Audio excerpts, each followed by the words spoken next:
I'm Wade. And so we're from Team C, the Nurse Call Light System. We did this project for the Temple View Transitional Living Facility here in Rexburg. Does everyone else want to introduce themselves really quick before we go on? Yeah, all right. I'm David Carnefel. I mostly had part in working on some of the back end stuff for this project, but we'll talk about that later on. Yeah, I'm Bruno Damasceno. I helped the schematic and hardware to this project.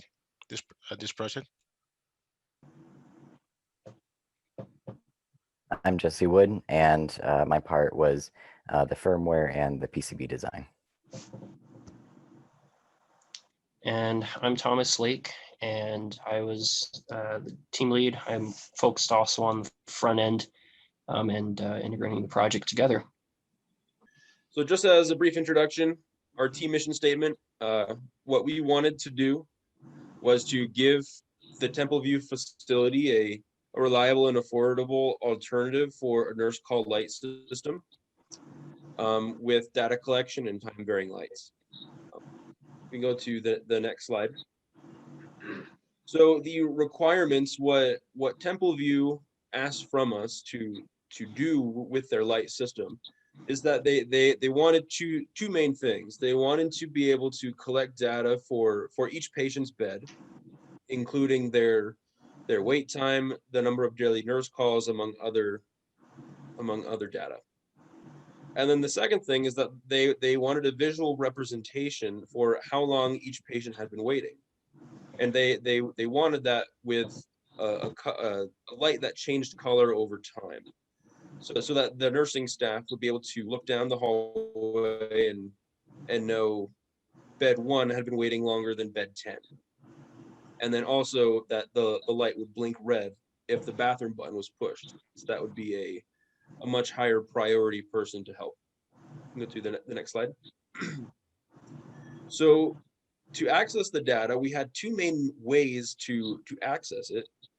On the left that is a light grid panel at the nurses station. And so every room that turns on, one of those bulbs will light up, and it would tell the nurses, if they weren't in that actual hallway, which specific bedroom had been called. The downside with that is that we couldn't access each bed. Each bulb represented one bedroom, but we couldn't differentiate between the two beds within each room. And then the second method, the one that we ended up choosing, was accessing the data directly from the light panel outside of each bedroom. And so each light bulb in that light panel was the actual data signal that we were using in order to tell if a respective bed was on. You can switch to the next slide.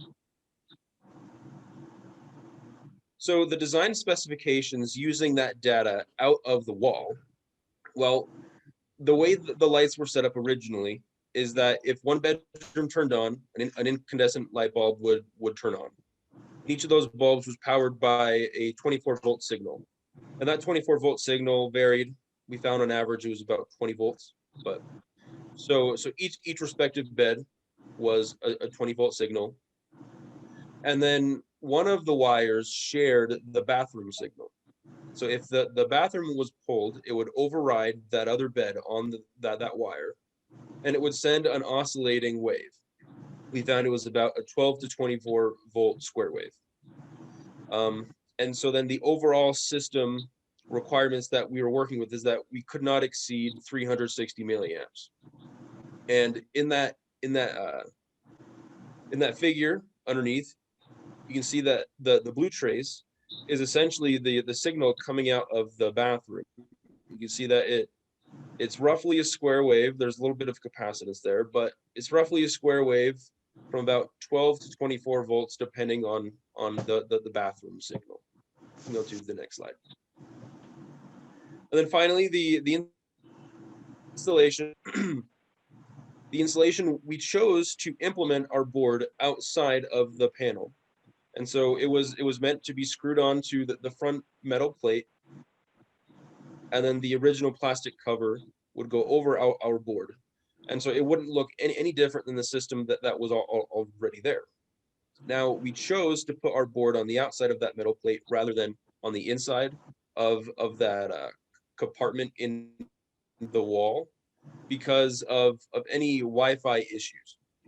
They'll talk more about it in the future, but our board accessed and transmitted the data from each bed via Wi-Fi. And so to avoid any issues with putting that module inside of a metal box inside of the wall, we decided to just have it outside and it would fit perfectly underneath that plastic cap.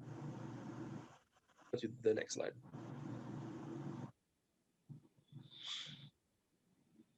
So this is my part now. This is the hardware so we created a hardware for the board we guys seen before. We divide this in 6 parts. So the first here in green is the voltage source. So the 2 bedrooms and actually the overriding the bathroom is actually works like 2 voltage sources between 0 and 21 volts.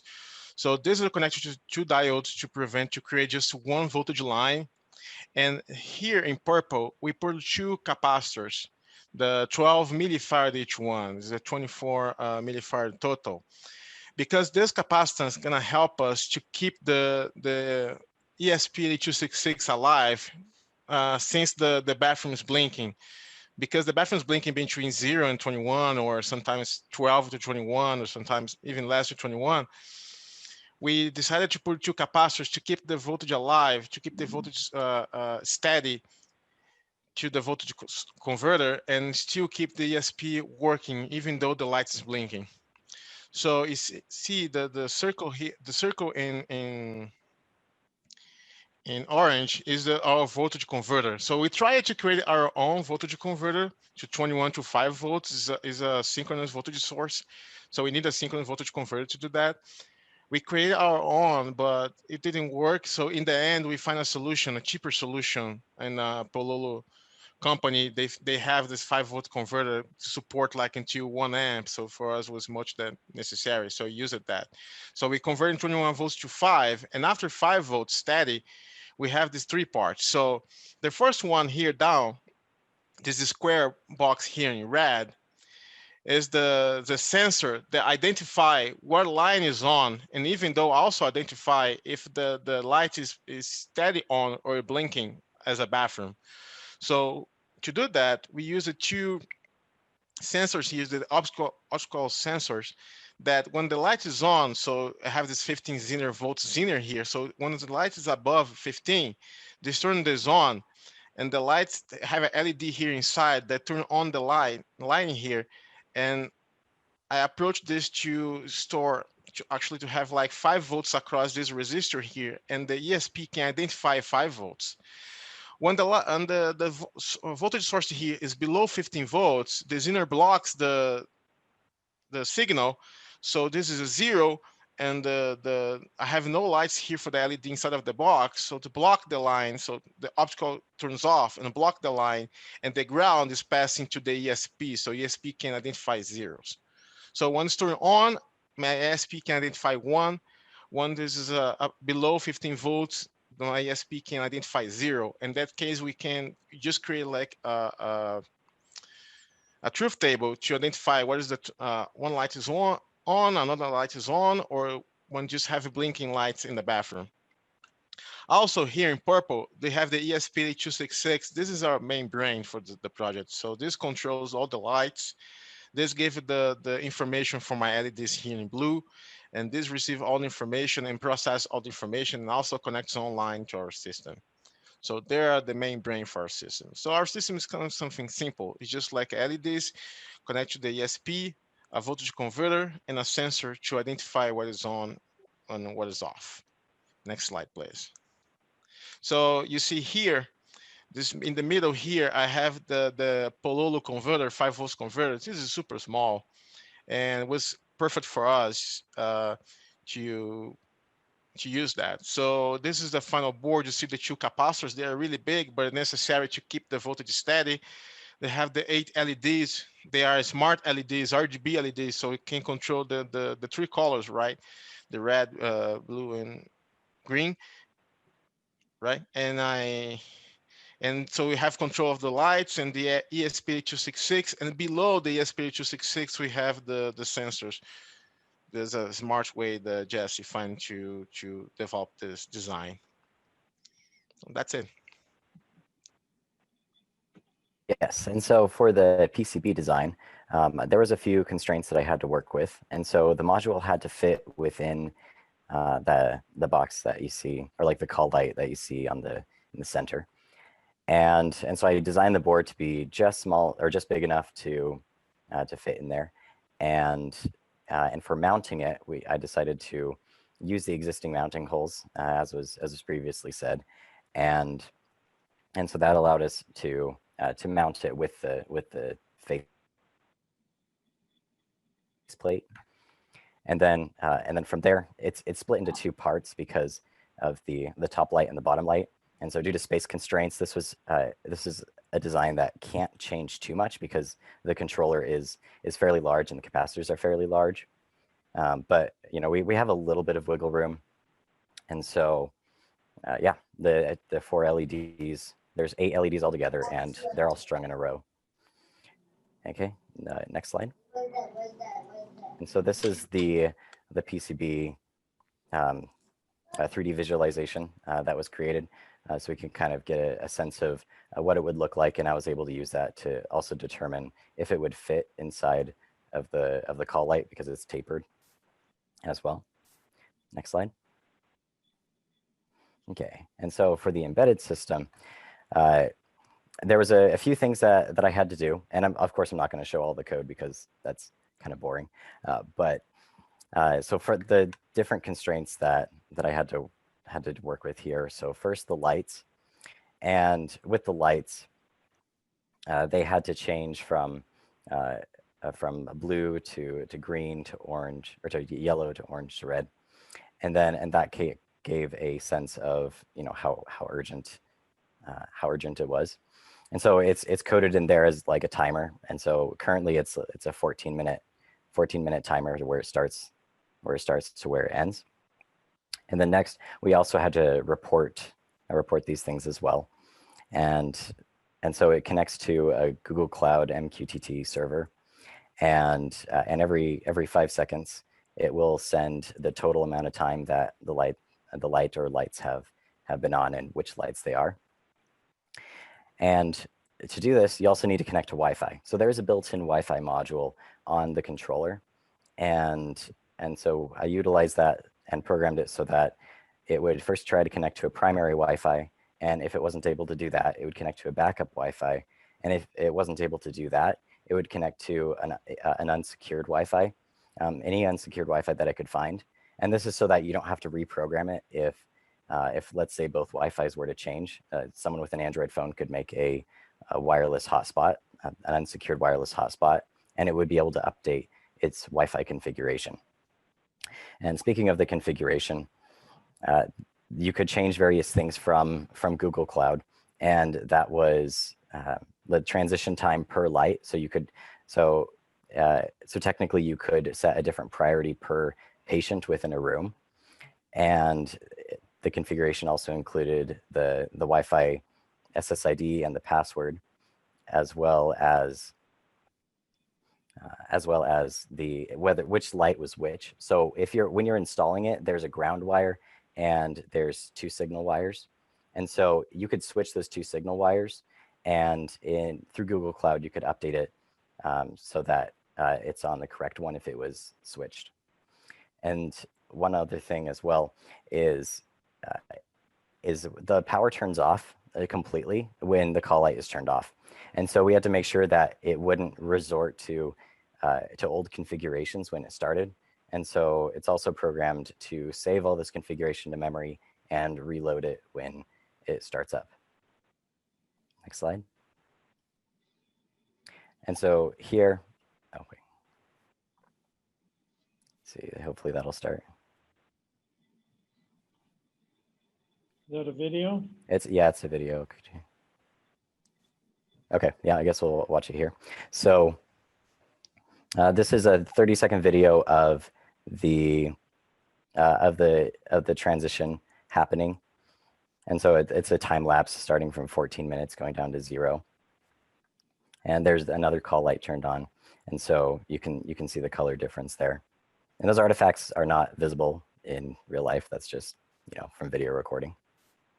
But in the end, it'll just stay on red if it goes past the allotted amount of time.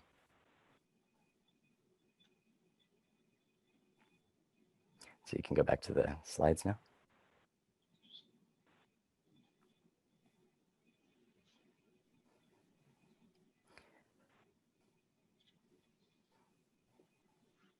All right, so I was in charge of the back end. So when starting this project, in order to get the data that we wanted from the lights, we decided to go with the Google Cloud Platform.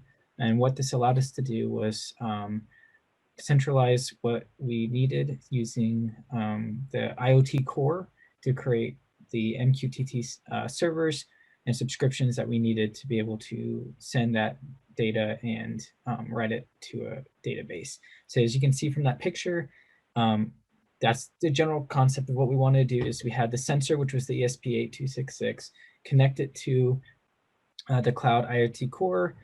That would then subscribe to a topic in the MQTT server, which then you could write Google Cloud functions to both log the data and send that over to a database, which then would need some sort of API request and to send that over to a website or an app to be able to properly display that data. If we go to the next slide, we can first talk about, so the first part of the project was learning how to recognize when a device has been added to the IoT registry and connect it to the MQTT server. So I mostly started with being able to understand how to connect the ESP8266 to the device. This at first was a little challenging as I didn't quite understand how the MQTT server worked, but we were able to get that functioning to work to connect to a specific MQTT server that the Google Cloud provides. It's not just simply connecting to it, you also have to create public and private keys for each device that you create so that for security reasons, so that the device will recognize which one it's communicating to as well. We have instructions and documentations that do explain how you can create those public and private keys. How do you write them up? And those need to be adjusted to the code for each device that's programmed. Like Jesse said, the configuration of the device can also be updated from the registry. So if you were to click into one of the devices, you can update the registry from there to change the transition time. And so you can change what colors, the time, everything to do with the lights. And in order to do that from the client side, you need to be able to communicate between them. So that's where cloud functions come in, which is the next slide. Cloud functions and logging. So this is probably, at least for me, one of the most difficult parts of the project that I've had to deal with is learning how to write cloud functions and get the communication correct. Unfortunately, I still haven't, this is one of the incomplete parts of the project. We have we are able to hard code in the transition, but allowing that to send to the database still is buggy and not working correctly. We're able to use the cloud functions in two ways, which is one is sending the device state and the MQTT telemetry events to Firestore, and then you have the communication between the front end and the device. Right now, we're able to get the cloud functions we have on the projects able to recognize when a device is added and look at it and get the data. The only issue due to cloud functions being written in JavaScript, TypeScript, and Node.js. This is something personally I have never used before and something I've had to learn in the last couple of weeks. So I'm still not familiar completely with it. So this has caused a little bit of issues. So as far as this progress going, it has the base that it needs. It just needs to be tweaked just a little bit so that the data can show properly. So like I said, a little bit of those things that need to be worked on, at least as far as this is for the cloud function, is being able to query through the Firestore room configuration document. The way we have it set up, we would be able to update the telemetry events are updating every 5 seconds. So look for this data, and if there's any change, it'd be able to look into where that device is located in the Firestore, pull what room it's at, and then we can go through and see any changes that need to be made for each room. And then Thomas, who's working on the front end, hasn't developed an API to be able to pull that data and show it on a website. So we go to the next slide. That goes now into the front end. All right, so for the front end, there's a lot of different components that we did get figured out. And then there's some that I think still need to be worked on for it to be able to get into a finished product. So one thing that's working great, authentication. It's done through the Google Cloud Platform. Although I think there's an interesting distinction between what is able to be done oftentimes, like you can have authentication that allows just anyone to be able to sign up for a service, for example, and then you can have authentication that only allows people within an organization to be able to access a product. And trying to get a little more towards that one. That one took a little bit to figure out how to be able to do, so that someone with a specific Google account would be able to get into this front end and no one else. And there's no way to be able to just sign up for the service. And if someone else did, then they'd have an email they could try to email to the, in theory, the person that owns the product, that owns the website, and they could try to get in that way. But there's no way to just be able to like create an account like you would on another website. Now, and this is kind of a shrunk down view. It's kind of squishing in the elements of the page there. That's what we have so far for the visibility of things on the front end. Ideally, what we were hoping to be able to have is to allow through those parameters up on the top bar, filtering of the data, since we're going to be pulling in a lot of data from each of the signals, and it's going to be attached to a bed, a room, wing of the building, and then of course the building. And then ideally we'd be able to filter and create summaries based on each of those parameters. And so there would be a summary for each of the wings and a summary for the building as well, not only based on the total time, say for example in the past year, but the time within the day, so like an AM shift or a PM shift. The data structures are in place to be able to do that. The rest of it just needs to be connected up. There's also the groundwork laid to be able to have the settings adjusted, as is shown there, to be able to adjust the settings in that configuration file that was mentioned by David and Jesse. So that things like the Wi-Fi password and things like the total amount of time, the priority of a room potentially, and anything else really having to do with one of the specific devices attached to a specific room, it could be changed on fly on the front end through an interface on there. And all of this was implemented in React. And it was deployed on Google's App Engine, and that took a little bit to get set up. It's not a URL that you'd usually be able to get to. It's not a recognizable domain, but it's still accessible. It allows us to be able to deploy a website like this without having to purchase a specific domain associated with that and having to pay for hosting and such. We're trying to keep the costs as low as possible in the long term, since it's such a narrow focus for a project, and we're not worried about it being findable. And I think that covers what the front end is able to do. It's connected to the rest of it, just on a specific component of the Google Cloud Platform, working its way back through the core IoT, or the IoT core, back to the devices, and it's collecting data through that stream. All of it's being stored in Firestore, which is a NoSQL database, and that's kind of where everything in the app is being stored, is just within that database.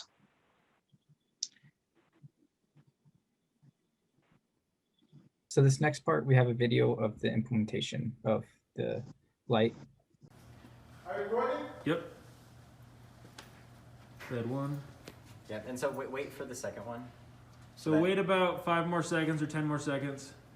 Just so you get the colors Yeah, out of because sync. we want a really good color difference there. Okay, go ahead now. Can't really tell it in the video from here. Kind of melding, but it's pretty easy to tell in person.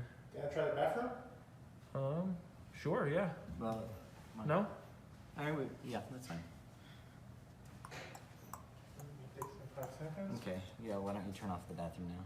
Yeah. So when you do turn off the bathroom, the hallway bed will be off now though, because it automatically shuts it off. And that Turn on restarts the where it was. hospital one. Yeah, for some reason that's in their system that it. And Okay. not every system shuts it off. I've seen some rooms that don't shut it off. Oh, really? Yeah.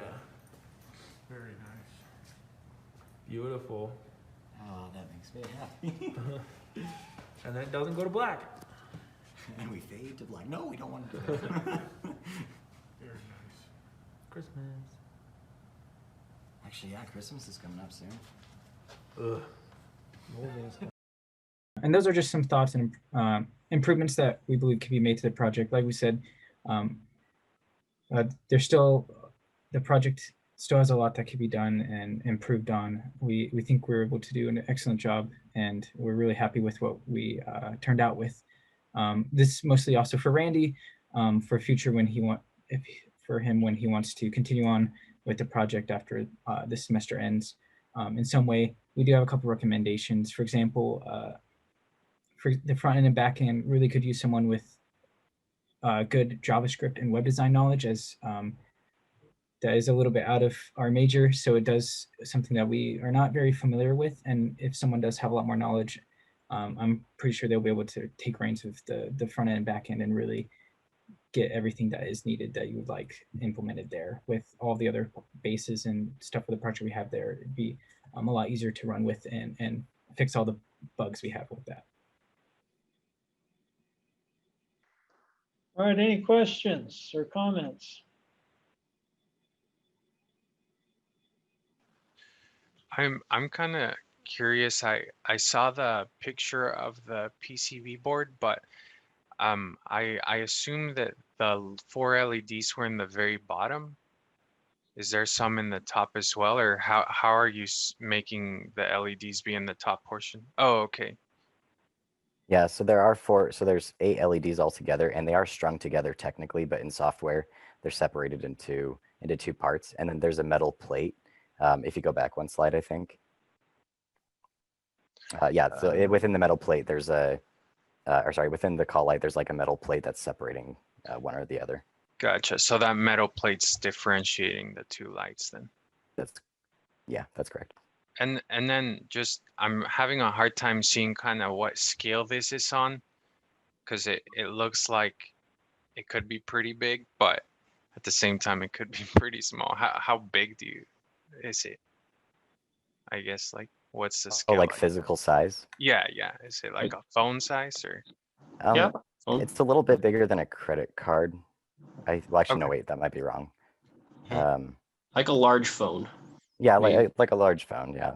Gotcha. Maybe a piece of bread. There we go. Nah, That metal plate's about like the large outlet size. Oh, okay. Yeah, that's like a wall plate for like Yeah. a two prong or a two, or Like a I 2 guess light 4. switch plate. Yeah. Yeah. Okay. Cool. Thanks. Any other Yeah. comments? Yeah, I just saying, you can see the size of the plate, but the size of the LEDs, the scale of the LEDs, because the LEDs is not giant, it's just like a small one. Yeah. Perfect. Thanks.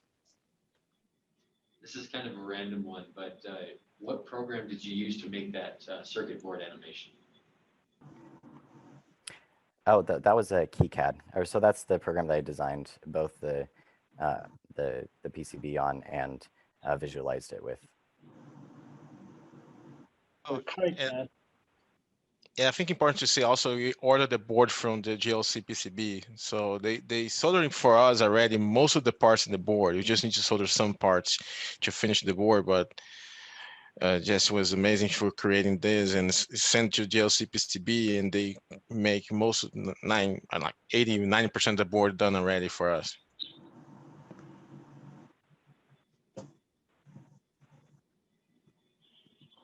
All right. Well, Randy, do you have any last words? I think I shared some of my comments when we met on Tuesday. This team did a phenomenal job brainstorming through how to best do this and then identifying a few glitches and working together as a team to resolve them. I mentioned, I think, to some of these guys, a system like this I've had quoted at the $70,000 range, a cheap one that was at about $35,000 that was not very good. This far exceeds what could have been done. I'm excited to see these guys go out into the field and contribute as engineers out there and solve other problems that are big. It's fun to see. Thank you for your effort, and it was fun to see the teamwork take place. There wasn't one individual that dominated. It required everybody there. This was fun to watch this team.